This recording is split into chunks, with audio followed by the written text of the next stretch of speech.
Hello, how are you guys doing? My name is Taylor Smith. My wife, she recently asked me to make her a dancing pole. She's been starting doing that lately, and so I'm just going to show you guys kind of how I've been putting it together. I watched a video on YouTube by Kristen Kiersey or something like that.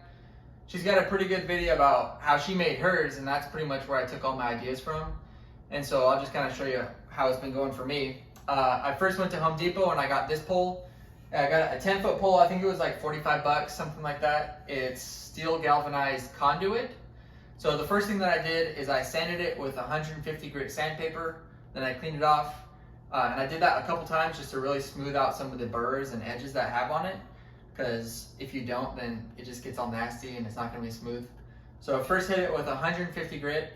And then I moved on to 400 grit a couple times. Then 1,000. And then I hit it with 2,000, and that really kind of made it look a little bit more shiny. And so, got that. The next thing you're gonna need are these couplings, and the coupling, and this is called a floor flange. I had to get these. They didn't have these at Home Depot, so I had to find these at like an electrical / plumbing supply store, and luckily it was pretty close. What this does is this: you screw these in together. And then this is gonna slide in at the top. You'll have one at the top, and then I'll have another one at the bottom. So the top one's just gonna be free spinning.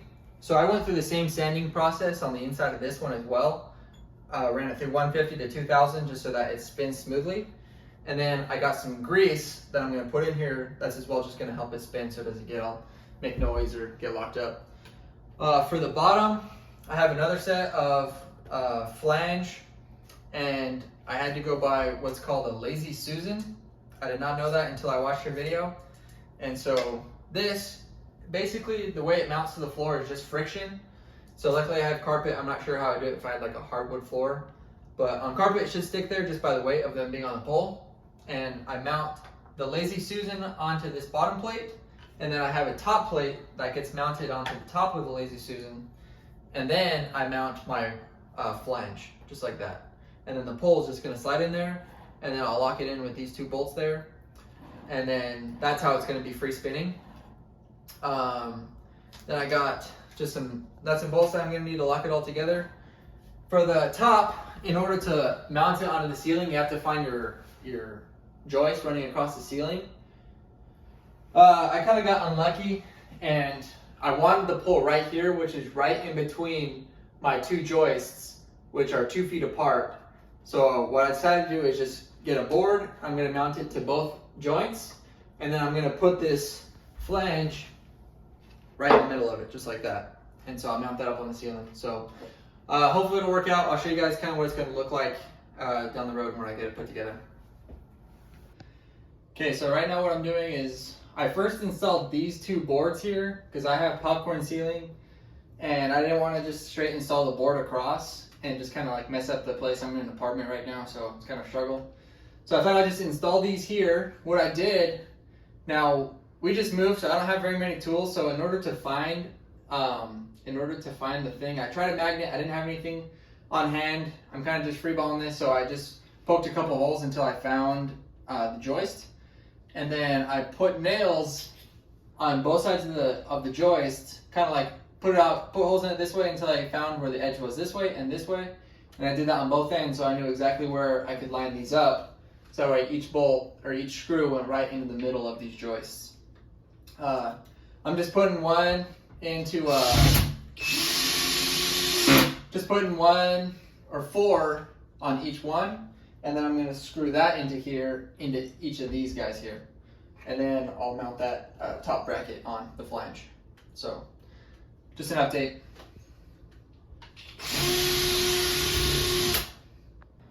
All right, so a few updates so far. We got the top cap in.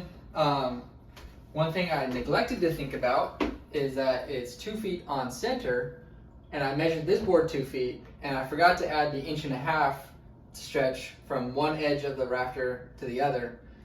So I got about 3/4 of an inch on either side hanging over, which sucks, but what can you do next time?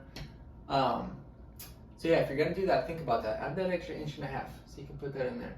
But got it on there, it looks pretty good, solid, it's on there. On the bottom, I got this whole unit put together. One thing I left these screws kind of poking out because when I put it on the carpet, like I said, the only thing holding it there is going to be friction. And so with that there, it's just going to make sure that it's not going to slide out and, you know, fall out when she's spinning on it. So I put this bottom plate on there, and then I screwed it into the bottom of this Lazy Susan.